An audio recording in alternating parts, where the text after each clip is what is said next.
Hey everybody, it's Jay Kitchen from jaysbeard.com. I hope you're doing well today. We are doing a review of something from the House of Amouage. This is their Opus XIV Royal Tobacco. This is a scent that was released in 2022. The nose behind it is Cécile Zarokian, who is a pretty well-renowned perfumer. It's out of Oman. That's where the House of Amouage is based. The retail price for a full 100 mLs of this is $380. You can get it discounted. I've seen it as low as just under 200 bucks. And if you shop around during sales and that sort of thing, you may be able to find it. Check out the bottle that it comes in. What they say about this unlucky scent is that Royal Tobacco is a fragrant journey along the Tropic of Cancer from Oman to Cuba, connecting Royal Frankincense to Regal Tobacco, which actually, once you smell this, it kind of makes a lot of sense. There is definitely sort of a travelogue involved in this scent. The perfume references the tradition of El Lector, whose role was to read to cigar makers in Cuban factories, captivating them with riveting novels like Les Misérables by Victor Hugo and works by Honoré de Balzac, Stendhal, Edgar Allan Poe, or Herman Melville, until it became an honored ritual as synonymous with the rolling floor as a scent of tobacco. Now, the Count of Monte Cristo was read by lectors at cigar factories, and that's where the cigar brand Monte Cristo originated from. Just side knowledge, nickel knowledge there. Interpreted by renowned perfumer Cécile Zarokian, a unique accord of frankincense and tobacco bursts alive in a novel and rich sensory experience. Fragrantica identifies the main accords in this as amber, sweet, balsamic, soft and spicy, aromatic, warm and spicy, fresh spicy, tobacco, vanilla, and woody. The top notes, there's a lot of notes here. So you know what I'm going to do? I'm going to spray it and then we'll talk about the notes because there's a shit ton of them. Now we got a small decant because of the price of this. I'm not going to blind buy a fragrance just for testing, you know. I sprayed it on about, it's 9 o'clock now. I sprayed it on about 2:30 this afternoon.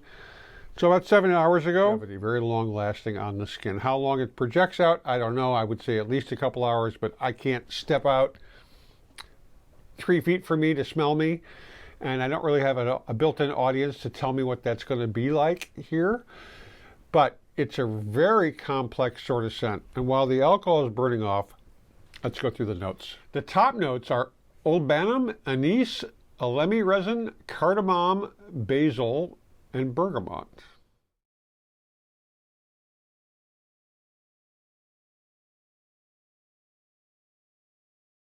The middle notes are tobacco, licorice, fenugreek, prunol, lavender, osmanthus, orange blossom, and rose.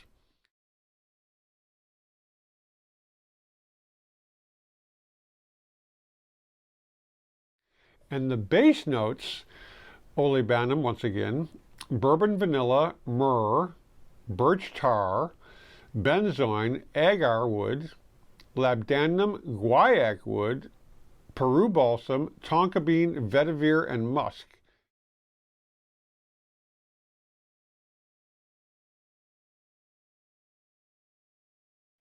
So it's got a lot going on, and it does have a really, the thing about the from Oman to Cuba makes a lot of sense because you smell that frankincense, you smell that myrrh in this, but you also got the tobacco notes.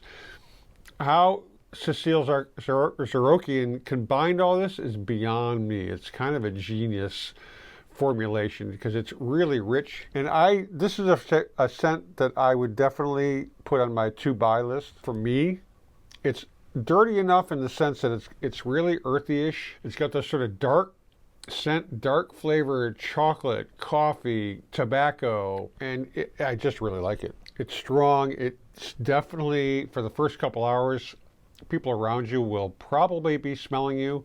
So this may not be a scent you want to use in a closed space necessarily, at least not at first. Maybe after a couple hours, when it dries down and it sort of, burns off a lot of the smells. I pulled a review that was posted about 3 days ago, on Fragrantica about this scent, and the person, Gotvik, says, it's so well balanced, I struggle to identify any single note, but that's what I love about it. It's complex.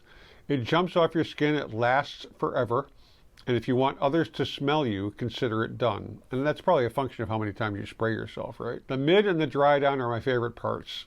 But the herbaceous opening is nice too. It has a gentle sweetness that lasts the life of the fragrance. The expense is totally offset by the performance. So in my opinion, it's a good value. So that's one person's opinion. And I haven't really, there are people who don't like this. They just think it's blah, you know, but that is the nature of perfumes and scents and aromas. Everybody's going to react differently to them. To me, this is definitely up on the top 10 list. It's a little bit too incensey in the beginning. It's more like an oudy kind of, not an oudy kind of thing. It reminds me a little bit of the incense nouri because the frankincense and the myrrh just really are very forward in the openings, but it dries down. It's really a very warm, this is something you wear like on a winter night. You know, this is, and you curl up with a good book or your partner or both. It's just really, really nice. Definitely, if these kind of fragrances appeal to you, I would highly recommend checking it out. It is expensive, but get a decant. You can get a 5 ml decant for 25 or 30 bucks from Scent Split or some similar place. So check it out. In the meantime, I hope you enjoyed the review. If you did, please subscribe, smash that thumbs up button. If you have an opinion or a comment about this particular scent or any others, leave them down below. Don't forget to be kind to fellow human beings and their critters. Stay lifted, stay well groomed, stay smelling fucking awesome, and we will catch you on the next one. Cheers, everybody.